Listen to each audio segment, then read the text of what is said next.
doing business in Africa. You can't afford to be without Africa Investor.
Good evening, everyone. I'm Alessandra Sgobbi, head of the Climate Finance Unit of the European Commission's Directorate General for Climate Action. It's a great pleasure for me to welcome you all to this very late evening side event on making finance flows consistent with a pathway towards low greenhouse gas emissions and climate resilient development. I'm joined here by a very distinguished group of panelists that I will introduce in a little while. I wish to really thank you for being with us today. I know it's very late. I hope we'll have a few colleagues online, even though it's a Sunday afternoon or evening or morning, depending on the zone of the world that colleagues are connecting on. It is a really important topic that we are addressing today, one that is very dear to the European Union, and one that we find is instrumental and necessary in order to meet the goals of the Paris Agreement. We are standing here, of course, on day 3 or 4, I don't even remember, of COP28. We've had a couple of years of discussions around the new collective quantified goal that developed countries and parties will have to decide upon next year, all the parties to the Paris Agreement. And of course, that is a very important discussion that we're having, one that we hope will also shed some light on how we can make finance consistent with the goal of the Paris Agreement. It's quite clear that the scale and urgency of the challenge and the climate emergency, of course, cannot be addressed by public finance alone. And so we need really to mobilize a broad range of actors to work in the same direction towards achieving the goal of the Paris Agreement. Of course, the European Union is committed to continue supporting our partners, and for the last few years we have and continue to be the major contributor to climate finance internationally. We've just released our new figures, and we're very proud to say that we have been providing with the member states 28.5 billion in climate finance, and for the very first time we have been able to report on how much finance we have mobilized thanks to our public support, and that's around 12 billion. Of course, this is a drop in the ocean, and we still need other parties to do the necessary, but we also need to broaden the discussion. We must start taking seriously the role of the private sector when it comes to financing the transition and the transformation that we need to see. It's really about making domestic policies conducive to leveraging and mobilizing and attracting investments. It's about, of course, reforming international institutions, and it's about taking a systemic approach and a comprehensive approach to the landscape around climate action. I think in the EU, we have been, in the last 5 years or so, setting in motion a whole series of policy instruments that will help us shift, we hope, private capital towards the sustainability that we need to see. And this is, of course, enshrined in the sustainable finance strategy that we have nearly completed, and it's resting on 3 pillars. First of all, defining what is a sustainable investment, and under that, of course, also what is climate change action, and this is done under the taxonomy, but it's also about enhancing transparency through disclosure.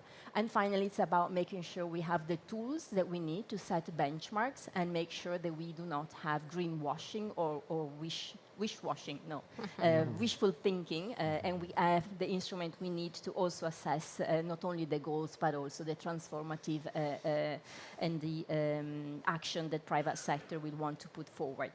I think it is clear that capital is out there. We've heard, I'm sure, the last few days and after the reports of the IPCC that the trillions are already invested in the capital market, but they don't necessarily go to the right investments, we would say.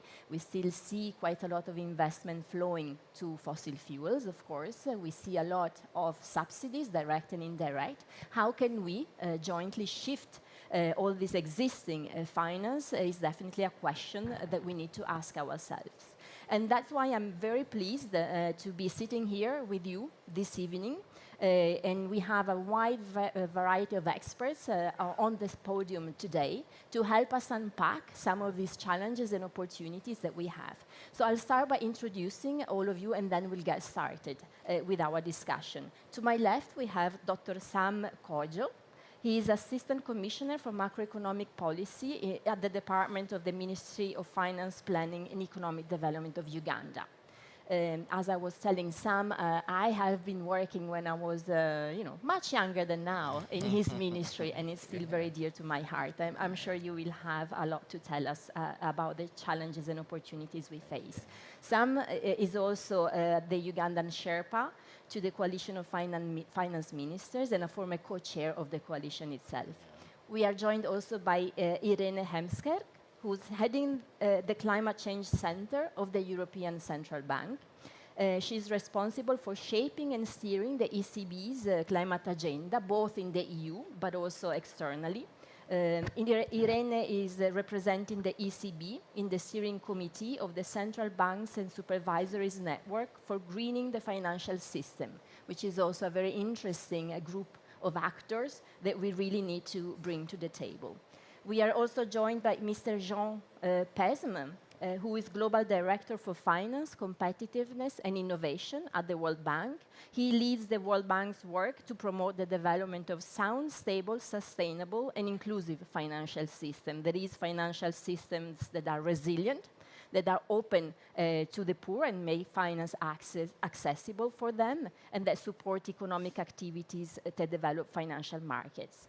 We have Dr. Hubert Danso, who's a Chief Executive Officer and Chairman of the Africa Investors Group, a Pan-Africa infrastructure investment holding platform for institutional investors. And last but not least, we have with us today Kari Walzak, who's a Senior Advisor for Sustainability Strategy and Policy at FMO. And I will not attempt to say that in Dutch, but FMO is the Dutch Entrepreneurial Development Bank, and she has served as Senior Advisor for Climate and Environmental Strategy since 2020. So a warm welcome to all of you this evening with us today.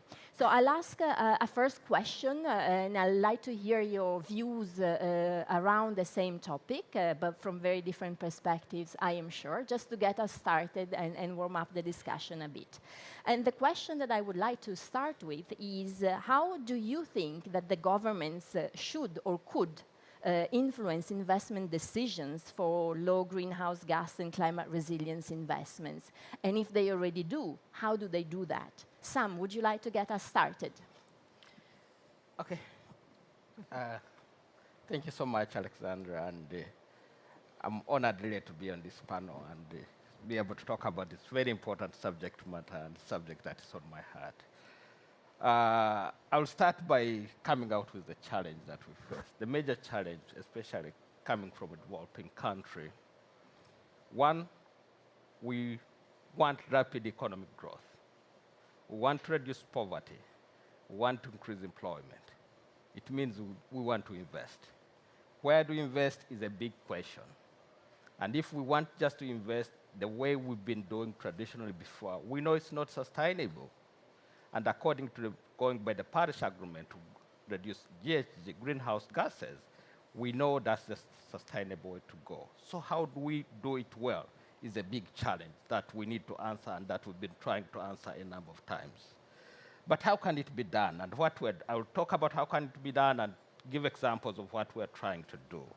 Number one is to ensure that we understand what are the green investments that we should invest in. The taxonomy of these investments should be clear to all the countries and to the governments themselves. Where should we fund? Next, how do we increase finances and funding to those investments that are least emitting, that emit lowest? For example, deliberate provision of funding to investments that, for example, what we're doing in Uganda right now is investing in electric vehicles and automobiles. And this is deliberate government. There was a deliberate government intervention by providing funding to the Development Bank of the country, UDB. So that's one area that we should go to. The other one is also privately to look at the interest rates that the banks are giving, especially when to come to green investments. As government, can we intervene? But when we intervene, what happens to the market? We know the macroeconomic aspects, so how do we control this? That's a big challenge. But we must go there to make sure that there are investments. Then there are tools, the fiscal policy tools that we should be able to use in form of taxation. Can we be able to increase taxes on those goods, investments that are high in greenhouse gas emission? Can we provide subsidies for those that are reducing? So these are things that we're doing, and these are things that should be done from both providing finances, but also at the same time making sure that we discourage investment in investments where we expect higher greenhouse gas emission. That should be, I think for me, that is a very, very important one to understand and then have the tools, the physical policy tools. Two, we should be able, the last one, we should be able, you said I'm a Sherpa, and rightly so, I'm a Sherpa to the Coalition of Finance Ministers on Climate Action. Can we be able to share among ourselves and see good practices? Who does, what should we be done, and how can we do it? And that, can we be able to finance those countries, help the countries that intend to do well to make sure things happen? For the start, I'll stop there, but I'll come on later on at some point. Thank you very much, Sam. I think we have a roadmap there. So let's hear from Irene what your perspective is and what the role of the ECB could be in this respect. Thank you so much, and it's great to be here with this great panel tonight. I think we can all agree on the urgency. So that's why we're here and trying to see where we can push things forward. And I think one of the biggest goals I have here is to make sure that we coordinate and we cooperate, because we have to make sure that we work together and we all go home and that we make sure that we move into the same direction. So this is my wish for COP, and I hope it's going to be a reality. But if I think about the role of governments, I think, and the role that policy needs to play in this field, I think of three. First one is pricing carbon, and this is maybe what you alluded to, Sam. It's really taxing, and what the European Union is introducing with the carbon border adjustment mechanism. I think it's really putting the price on carbon, because we're now not calculating the damage that carbon or greenhouse gases do to our lives, to our economies, and to our future. So I think this is still something, and I was glad that the executive director of the IMF raised the topic as well again, because this is something we really have to do, and not only on a European level, but on a global level. So this is something, that's the first part. Second part, governments should really, they have their commitments, their NDCs, lay out clear policy path for their economies. How do you want your economy to transition? How do you want to change it? So if you think about, because this will help investments flow. If you think about combustion engine cars, at some point they will be banned. So I don't think any bank will give at this moment a loan to a car company who's going to build a factory for a combustion engine car factory. They'll maybe give it for electric cars, but just to set these kind of deadlines, or having ideas, okay, what is the energy efficiency of buildings you are expecting that they will have? Then the finance will also flow into more energy efficient, or there will be conditions for the financing that it will be improved. So these kind of policy measures, I think it's really, really important to lay out this path. Where do you want your economy to go? And make it reliable. That's the other point. The third point, and you already alluded to that in your introduction, I think that's the sustainable finance framework we've really been building in Europe over the past years. I think it's a big framework. It's in place. Let's make it work here. But I really hope that it will provide us the data, so the transparency to see what companies are emitting, what companies are doing. This also helps for investors to know what they're investing in. So I think this will be a big, big improvement going forward. And in this regard, what I've heard in the different panels or events I attended, everywhere I hear transition plans. And I'm really a big fan of that, because it really forces, I think, also the financial sector to think, okay, where am I now? To identify the risks or the exposures you have to greenhouse gas companies or to others. Where are you now? Where do you want to go? It forces you to get your engagement with the borrowers, with the companies you're investing in, to see, okay, what is your plan to move toward net zero, Paris aligned.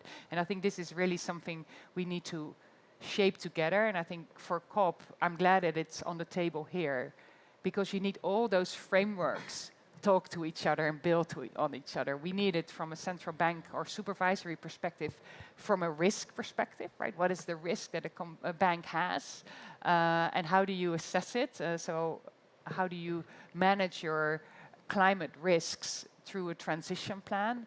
But they need it from companies, they need it from others. What are you doing with the SMEs at some point? How do you make sure that you get everyone on board? So I think that's a promising way forward. I would take home to this momentum from transition plans. And lastly, I think it's important to emphasize from a central bank and supervisor's perspective, what are we doing together? And I want to highlight for those who here and listening in who are not familiar with it, but we have this network for greening the financial system from central banks and supervisors. We were 6 years ago. We're 129 members today. And really a lot of members joined from emerging markets over the past year. So I think this is a great platform also to think together with supervisors and central banks. How can you make sure that you align to the Paris goals? Thank you very much, Irene. I think indeed transition plans will be crucial to take us forward, but they need to be set in the right context, and there's certainly a role also for supervisory authority to help us drive companies and banks where we would like them to be. So from Uganda to Europe to the world with the World Bank. Jean, please, the floor is yours. No challenge, no pressure. No challenge. That's not an. Yeah. That's not an ambitious way to put it. So first, thank you very much for the opportunity to join this discussion. And I think it's really important to also share our different perspectives. So there is a lot of what I'm going to say that echoes what was just said, and maybe a couple of additional elements on the role of government, and they have a crucial role to play, not just from a financing perspective. So first, and I think we all agree on that, policy and regulatory framework.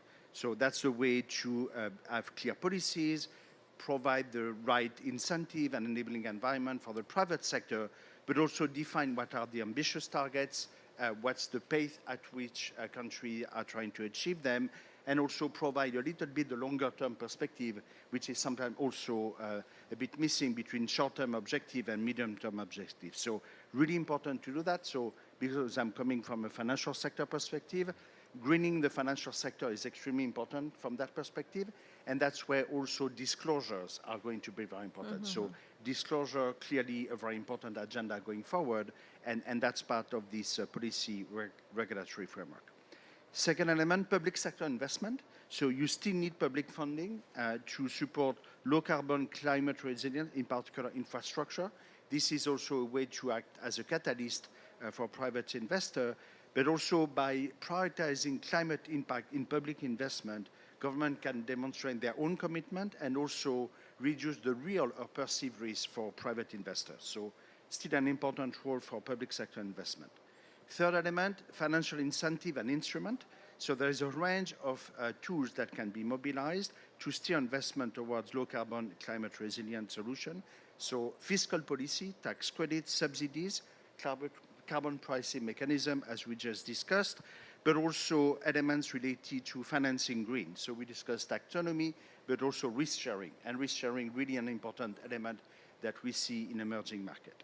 Fourth, technology development, which is a really important part, and that's the part where government can really foster innovation, technology development through research and development support that can lead to the creation of new sustainable technology, but also make existing technology more affordable. And fifth element came a little bit also with my colleagues, which is information and data provision, really important in terms of transparency and accountability. This is also a way to make sure that you have well-informed, fact-based decision-making, which really important with clear metrics, reporting standard for investment. And this is a way also to build investor confidence, but also that government themselves are held to account. So there is really an important element. And we see that a lot of the discussion, so transition finance was mentioned, a lot of that hinges on the existence of data and the ability to see the progress. And there is a huge challenge remaining there. So clearly also investing in the provision of data really important. So that would be the fifth element. And that's another way, again, to support investors and business to make their own informed decision. Thank you very much, Jean. I see a lot of convergence around the role of governments. I think the element of technology and research and development is certainly something that hasn't been erased yet, but I agree with you that it's a crucial aspect of what governments could do. So let's see if Hubert has a different perspective from where you're sitting. Are policymakers and governments doing what you would need to enable such investments to start flowing? Over to you. Yes, no, thank you very much, moderator. I think, what did you say, Uganda to central banks to the world. To the world. I'm going to bring us down to earth. Excellent. That's exactly what we need. And on Earth, where I reside with my constituency of pension funds and sovereign wealth funds, which collectively represent over 150 trillion US dollars of assets that are very interested in investing at scale to support Africa's $3 trillion worth of nationally determined contribution in climate transition-related investment needs. We've identified some very fundamental problems. Firstly, the name of this event is symbolic of one of the mistakes that the entire community are making. This whole climate agenda is being perceived to be a finance agenda. It is a long-term investment agenda. It's a multi-decade agenda. So unfortunately, our governments are being educated that this is a finance agenda that development finance institutions and multilateral development banks have the capacity to solve. Now, multilateral development banks have a collective balance sheet of $1.5 trillion. Can never do scale. I sit on President Macron's finance and private sector task force for the new financial pact. We all understand that even if the reforms are instituted and they surpass all of our wildest expectations, the MDB market will never be able to mobilize more than 10% of the financing gap. So my colleague here is part of the Ministers of Finance for Climate Coalition, and the young lady here is talking about the central banks. We, as the institutional investment community, have tried several times to engage the Coalition of Ministers of Finance with its secretariat at the World Bank. The calls don't get returned. The emails don't get returned. There's not a willingness to engage. I've just come from a meeting now where we're talking about central banks and greening financial, the banking, the financial system. They're talking about taxonomies. How can we use taxonomies to mobilize climate finance? I said, that's really, really interesting. Is it your money or is it real investment that you're looking for? Because the last time I looked, there's a huge gap, and a $1.5 trillion balance sheet can never leverage enough money to close this gap. And we say to our governments, you're spending 90% of your time with a constituency on the private capital mobilization at scale agenda that can only deliver 10% of the gap, at best. And you're spending less than 10% of your time with the institutional investment community, 150 trillion pool of capital that can solve 90% of the gap.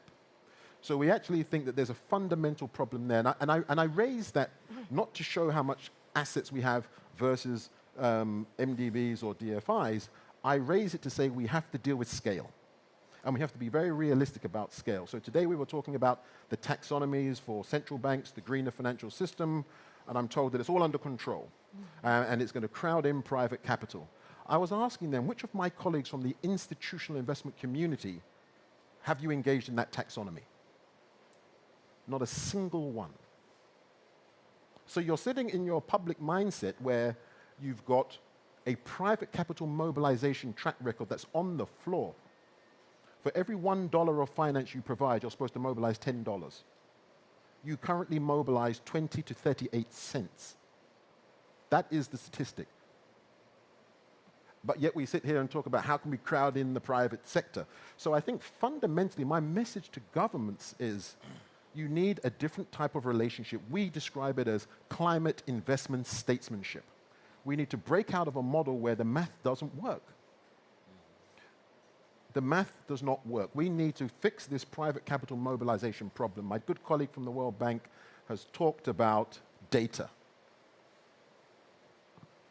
We spent 10 years asking for the GEMS database to be opened and democratized. It's coming. Do you realize each year it costs our governments $15.6 billion a year in excess interest payments on loans waiting for your "it is coming"? We have crisis. You're costing us a lot of money with this "it's coming." Why haven't you done it? You're betraying the trust of our governments. We're talking about governments now. This is the real problem about private capital mobilization. That's the data we need to be able to properly price the risk. That's the data we need to be able to crowd in our capital at scale. But you're saying it's coming, and you're costing our governments $15.6 billion a year, and you're saying that private sector is about profit and you're about development? This is the fundamental problem. There is not that genuine will to crowd in the private sector because there is a psychological and philosophical difference between the same institutions that live in the finance world putting themselves forward as the ones that can catalyze investment. And I think that is the message that we really want to send. If you need to be genuine and help governments have what we describe as an institutional investor-public partnership, a different relationship, because you can't blend, this is not a finance agenda, this is an investment agenda. We have to look at it at scale, we have to look at it over the long term, and we need the data that we've just talked about. You must democratize GEMS immediately, not "it is coming." We've been asking for 10 years. I'm not sure that any bank is going to be offering to compensate the governments for all of that excess interest that we've been paying through various crises, through various pandemics, and also projects. We talk about nationally determined contribution projects. I participated in an event earlier this year with the Secretary of State from Germany and a number of others on the nationally determined contribution projects. What came out of that was very disturbing for governments, since we're talking about governments. They actually wanted to end the conference by saying they shouldn't be called NDCs, they should be called MDBDCs. because they were saying that the projects are actually determined by the multilateral development banks because the governments were meeting the criteria of the technical assistance application to access the money to design the NDCs. Now we have a problem that the majority of the NDCs are not bankable in our view.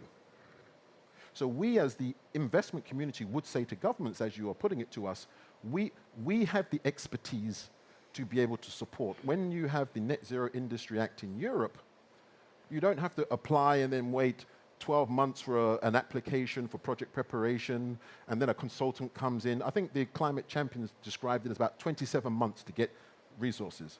Well, in America, they're throwing money at the Inflation Reduction Act, and things are happening very fast. In the last 12 months, they've mobilized more, $500 billion for climate, which is more than 10 times what Africa has raised in foreign direct investment in the last 10 years. Europe has the Net Zero Industry Act. But when it comes to Africa, we must apply for project preparation 9 months. And then, 27 months to get there. So there's a fundamental problem with the system. And I think that is really what I want to put out there and hope that our public sector, our development finance, and our multilateral development bank colleagues, we've had a massive summit. But yet we keep talking about finance, crowding the private sector. We can't give up a database that will de-risk our participation, that will enable us to do it at scale, and that's a no-cost reform. So I really just want to end on saying the reason I'm so emphatic on this is because this is the time. This is the year we have a new financial pact reform agenda. We need to reform. All of us need to reform, or else the planet goes to pot. We've now come with the Sustainable Development Goals review. We're now here looking at the big stock take. We must all take stock. And the approach to private capital mobilization is fundamentally flawed. And if it isn't, then instead of achieving $10 for every $1 of private capital mobilization, which is what you're mandated to do, and you're accomplishing 20 to 38 cents, I think that should be the writing on the wall. So let me just stop there as introductory remarks. Thank you very much, Hubert, for taking us to Earth, even though the landing was not so soft, I would say. I'm so tempted to react. I will not. It's not my role. There's a saying in a part of Europe. It says, I'd rather be smacked with a lie than kissed with the truth. Oh, excuse me, or the other way around. No. Only one thing, I do not think that we are not genuinely interested. I think governments don't yet know how to talk to you. So but there is a momentum now, so let's build on that. But let's move to Carrie. You have the difficult task to come back to governments now and the potential role. Well, actually, it's funny because... We're on the same side. Excellent. No, it's funny because I thought, well, after 4 people, I won't have much to say, but I do. So it's quite interesting, actually, listening to everybody, because FMO sits in a funny place in all of this, where I can actually speak to each of you about different aspects of this. Because FMO is the Dutch Development Bank, we're 51% owned by the Dutch government, but we're also a private regulated bank in the EU. So we're actually required to meet the requirements of the EU as well as the central bank. But we're working in emerging markets in development finance. So we actually face all of these different things. And in fact, just last week, we announced that we catalyzed a new 1.1 billion fund with Allianz, the insurer. So we actually mobilized institutional money by injecting with the MacArthur Foundation with 25 million from philanthropical capital in a blended structure, and 100 million from FMO, catalyzing $1 billion of pension funds or insurance funds to go into developing economies, following us in our investments. So I think it's a different perspective. And I would like to say that it's been interesting because I've been part of the Dutch Banking Association discussions as well on reaching net zero targets, and we actually had signed up for the Dutch climate commitment, whereby we had to publish a climate action plan by the end of 2022. And in fact, the EU regulation has had an impact also on the institutional investors. So it was actually the financial institutions who came together, including the pension funds and other institutional investors as well, to make a joint declaration about the Dutch climate commitment and move forward together. So, and I think that and I actually wanted to say, from my perspective, we have committed to net zero 2050, but we're working in emerging markets. So it's quite challenging, actually, to have a roadmap from all the countries that we work in to do the right thing. And actually, we're quite concerned to set interim targets because we know that there are so many differences on the mitigation side. So we've been having discussions, for example, like, what does it mean to invest in the dairy industry in Zambia versus in Argentina, for example? What's the pathway for cattle? And then we had a funny discussion being in the Netherlands. Is dairy really necessary for food security, or is this really part of the transformation to 2050? Or is that a Dutch concept that milk is very important? So we're really thinking about it, and we need this guidance actually from the country. So you start with your NDCs, and resilience is also very local. And from there, as you saw in the EU, and you might use it as a plan, a roadmap itself of rolling out the legislation that supports your objectives and that are represent your goals for your country in the right context. That's also a just transition. So actually, are you there talking to your communities and understanding the needs to make sure that this goes ahead in the right way and give us the information we can use to also make a just transition with you to 2050? Thank you very much, Carrie. So there are models out there that can work. Let's look at that and see whether we can scale them out in a meaningful manner. So we have a couple of more questions for you. I see it's getting a very lively and interesting discussion, so thank you. That's what we need at this time of the day to keep us on our toes. Sam, I'm turning to you now. We have, I think, Carrie, you mentioned resilience in your intervention, and I think we hear a lot that, mobilizing, apologies for using the word mobilize, private sector capital or investments, or using our blended finance for adaptation programs is much more difficult than it is, of course, for mitigation. What are, in your view, the elements that impact the financial decisions around investments in adaptation in particular? Thank you so much, Alexander. I think it's getting interesting. This in our place, this is what we call the fireplace discussion. And my brother has brought up a lot of things, and it's very interesting. One of the things really that has come out, and probably this, I would like really to apologize that the coalition has not been responding. The coalition has not been responding to your miles. We are members as a country, Uganda and Denmark, and here, and tomorrow we have a ministerial meeting. I hope it will be sorted. You will get responses. At least that one will come out. That one I can respond. One follow-up, tick. Tick. We're looking for a partnership. Not an email. Not an email. Don't run too fast. We have our time, Yeah. And then the good things, really, the taxonomy we need to understand. We need, as I come from the government, we need to, I appreciate really all the comments, and they're true. And I share some of the understanding like you're sharing. And when I look at our NDCs and long-term strategies, we must have them as government because we need to know where we're going. But we must be able to make them realistic, to make them fit within our plans without expecting much from the neighbor if we know it's affecting us. And that's where we are going. I'd like to tell the last 3 COPs or 4 COPs, maybe the other 4, the role of Minister of Finance in all this discussion was a little bit low. You can see it now coming up more and more because we want to understand what's impacting mostly on the economy, that's number one, and the challenges that have come with climate change actions. And so to go to mitigation, to make sure we find funds before we're leaving it to Minister of Water and Environment. And that's why you can see a statistician like me discussing this subject. But we need to go along. One thing that I've been telling my colleagues at work, and which is something I shared this evening with my colleague June Yakuma is here, is look here. If you look at the Uganda's budget and Uganda's National Development Plan, it's all adaptation. It's all adaptation. We are working on roads. We're resilient roads. We are making sure people are going to be resettled.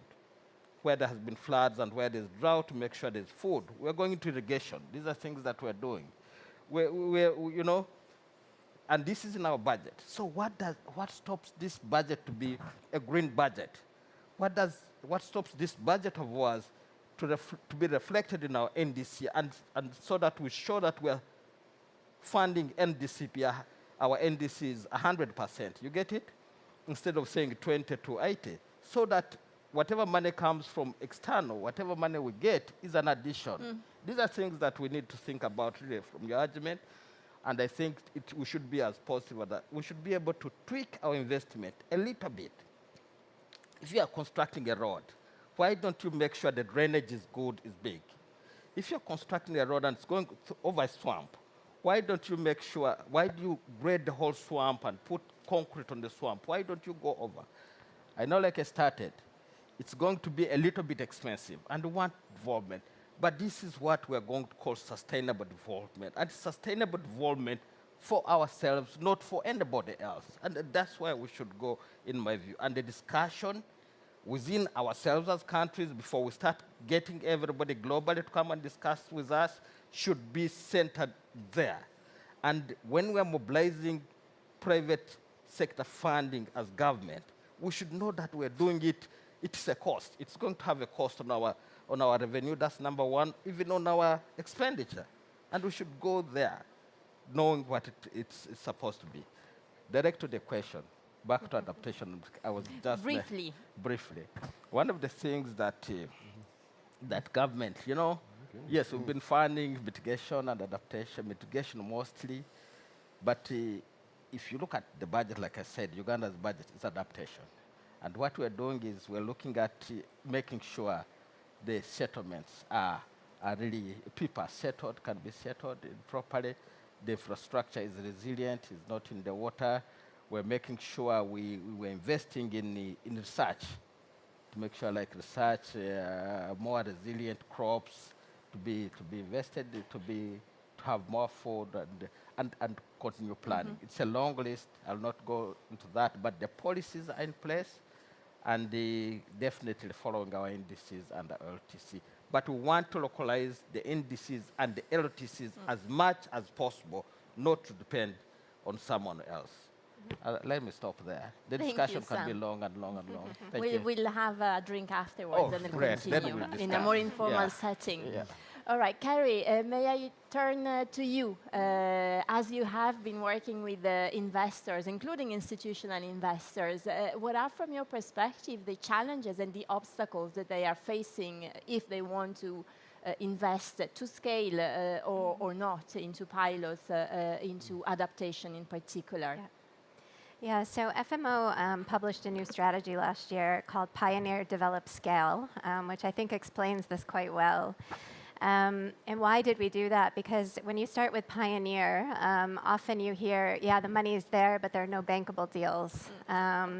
So we really think that it's important to start with, you know, what's stopping more investment and try to tackle the issues that are on the ground. And that can be with, you know, projects that are the first deal of their kind, like the first renewable energy deal ever, which we've seen before. For example, in Egypt, the Nubian Suns deal was one of the first large-scale commercial solar projects in Egypt, which then others can replicate. So that's one part of it. And then if we talk about bankability and resilience in particular. For example, blended structures really can work very well.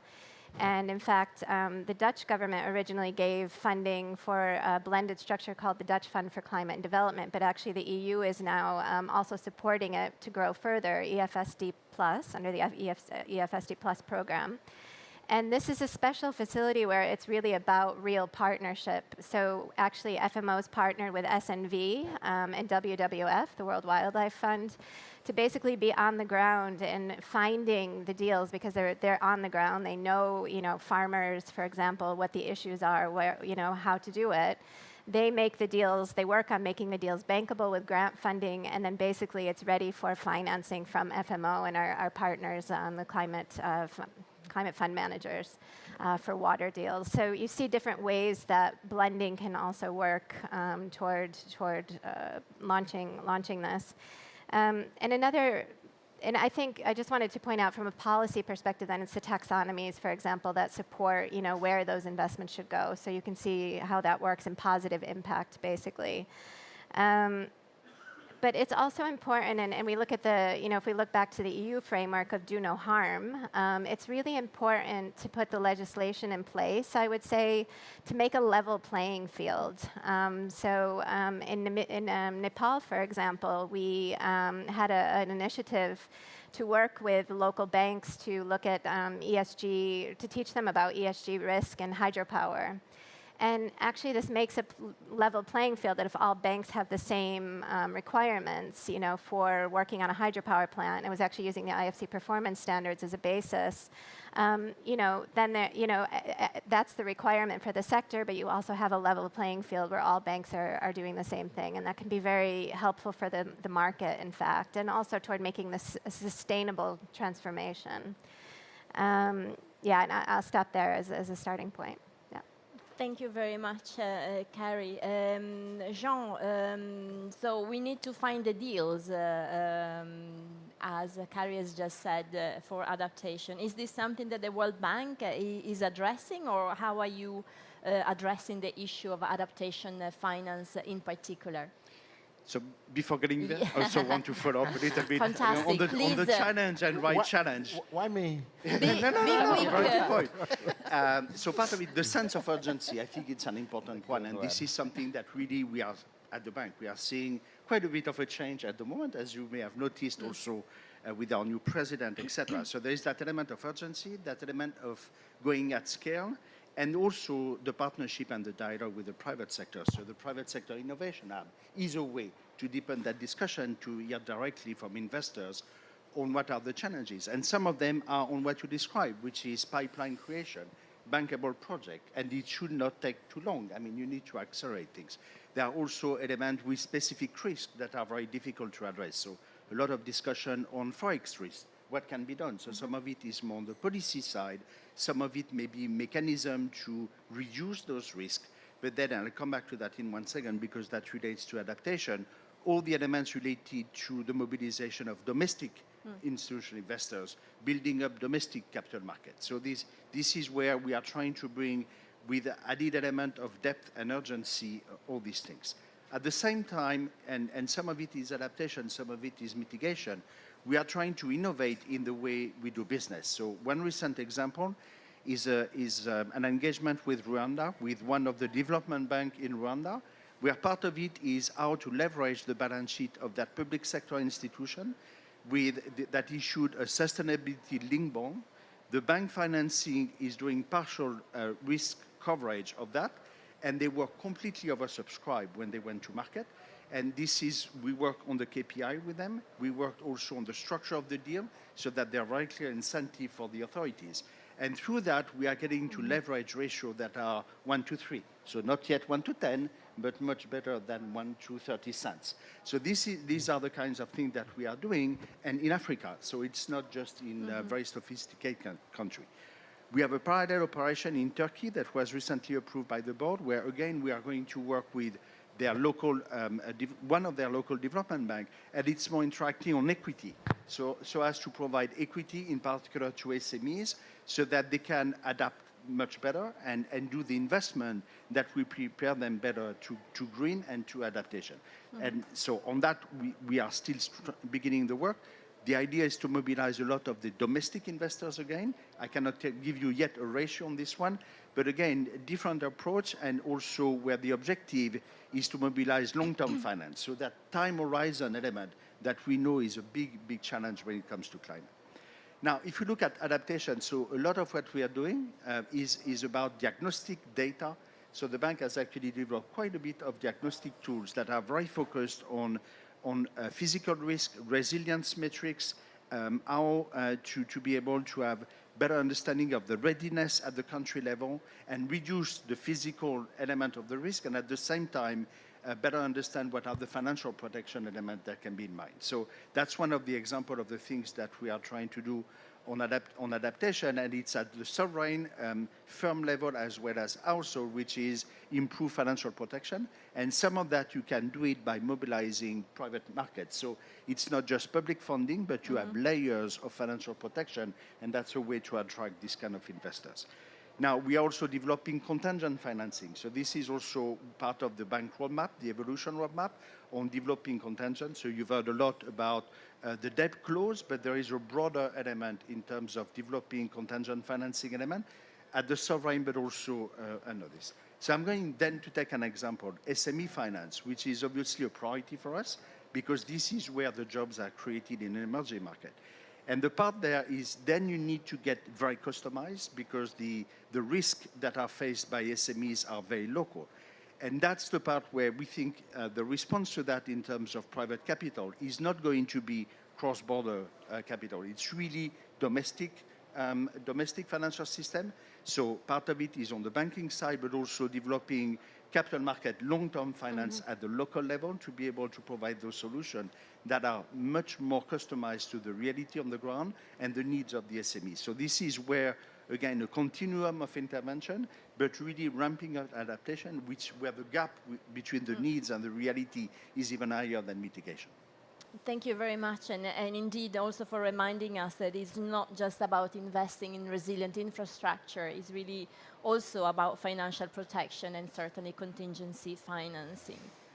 Hubert, I dread to come to you now. No, I'm joking, of course. You talked a lot about the need to find a way to invest to scale. I wonder whether that is also one of the challenges to get, in particular, institutional investors to invest into adaptation, because we often hear that adaptation projects are smaller scale and localized. Is that so? Or if not, what are the other challenges that you see for investors to get into the adaptation space with or without public financial resources? Yes, no, thank you. I think it's, and please don't worry about asking me a question. I think it comes back to the same thing. A lot of the advice that goes into our governments, a lot of the strategic participation and alliances are linked to the capacity of the institution that is potentially providing that finance or providing that support, rather than the size, scale, or scope of the opportunity in the market. So I think we need to actually begin to look at what the real opportunity is. Our NDC should be investment opportunities rather than financial challenges. It's about how we look at it. Whether it's adaptation or mitigation, I think the fundamental opportunity, which could also potentially be the mistake, is that we seek to look at things project by project, asset by asset. The Inflation Reduction Act in America, which the European Union had to race after quickly with the Net Zero Industry Act, catalyzed institutional allocations. So an institutional investor doesn't have to look at a project or a fund per se. They can turn around and say, we can put a certain percentage of our portfolio into that asset class, which we know is going to address this issue. That is not what happens in emerging markets and developing countries. We need to make climate, both adaptation and mitigation, in Africa, in emerging markets and developing countries, a globally competitive, investable asset class. And that is not the expertise that sits within public sector development banks or MDBs. And that is why it hasn't got to governments, or it hasn't got to markets. And that is how you're actually going to get a percentage allocation from both domestic and global institutional investors. And when my dear brother from Uganda sort of talked about before we go outside, an institutional investor public partnership framework is predicated on a closer relationship between governments and the domestic pension and sovereign wealth fund, the domestic institutional investors who can then catalyze and crowd in where appropriate, where there's a plan, where their fiduciary responsibilities are being expedited responsibly. They can then crowd in appropriate capital. And then we can potentially, if we need and how we need, go for not blended finance, but blended investment, because blended finance has created a community that sell blended finance very hard, but there is an unintended consequence that comes with just being, too focused on one area. And I'll give you an example. So blended finance essentially, we're very sentiment driven in the investment community. If you tell us something, we'll listen and we'll hear it. So if you come to us and say, look, emerging markets, Africa, don't worry, we've got blended finance, we've got someone to take the first loss on the risk. Even before we've introduced the transaction, even before we've introduced the fund, what you're saying indirectly is, Africa and emerging markets, there's going to be a loss. You're selling us as a failure before we've even started. So I understand blended finance has an opportunity, it has a role to play, but what I often caution colleagues who are doing this good work is at the same time you're explaining that someone can take the loss, even before they've understood that whether it's likely to be a loss, whether it's de-risked or not de-risked, you've already branded us before, straight off of the bat, because you've got a mandate to do that and that's what you do. On the other side, all I caution is explain the negative cost of perception of risk. When you sell blended finance, you don't also sell how to manage the perception of risk. What does that do on the other side? Yes, it's $1 billion from pension funds, but what about the extra cost that we have to pay for capital because there is this inherent perception of high risk? I think you should look at the structure. I don't No, think it's not very risky actually for Allianz. So No, I'm not. and there's not a lot of blended capital in it. I mean, there's not a lot of. I'm talking about as an I investor. am sorry that I'm Yeah. going to have to Yeah. break this fantastic Yes, conversation, but we need to have a bit more time finish to the close. point? Yes. Yes. So I think it's a really important point because risk and the perception of risk is an issue, and it's actually institutions like the one you just mentioned that have said we go out into the market to talk to investors with our blended finance platforms. And even before we've introduced the deal, we are told, for Africa, we need 20 to 30% blended finance. Even before they've looked at the transaction. So what I'm saying is there is a connotation that comes with it, that it's important to know that that feeds into the perception of risk, which then ladens the continent, both public and private sector, with a premium on the cost of our capital. We live it. All right. Thank you. And with that, I think it's a nice introduction to the last question to you, Irene, because we're talking about risk, real or perceived. So from your perspective, well, I guess financial assets are affected by climate finance policies, but are there some risks that are inherent in that process? And to what extent, actually, can we influence the assets that are held through climate finance policies or sustainable finance policies? Thanks a lot, and I hear a lot of call for more coordination in this panel with the private market, and I think it's important. Because if we look at, I'm just gonna, I think I'm the last one to speak, so maybe I can give a bit of a wrap-up also from my perspective. Thank you. We need a structural reform from the economy, and I agree that maybe what we've been doing so far and too long, we're working a bit on the margins, right? We're trying to move parts of the economy slowly to a greener. Well, we need it mainstream. We need it in every investment decision, in everything we do. So that scalability, I think that's really important. And I think one of the biggest challenges we are facing now, because the title of this panel is aligning finance with the Paris Agreement goals. Well, Paris Agreement goals is keeping it on 1.5. And that means that we need a lot of transition finance. But at the same time, the climate is changing, and we're facing a lot of cost from the physical impact and the instant relief. And even like one weekend of rain in Slovenia last summer, the calculated damage of that was 8 to 15% of GDP, right? And this is just one example, and I think we see it all over the globe. And then on the other side, we have adaptation finance. And to which kind of adaptation are we financing now? Are we financing it to 3 degrees world?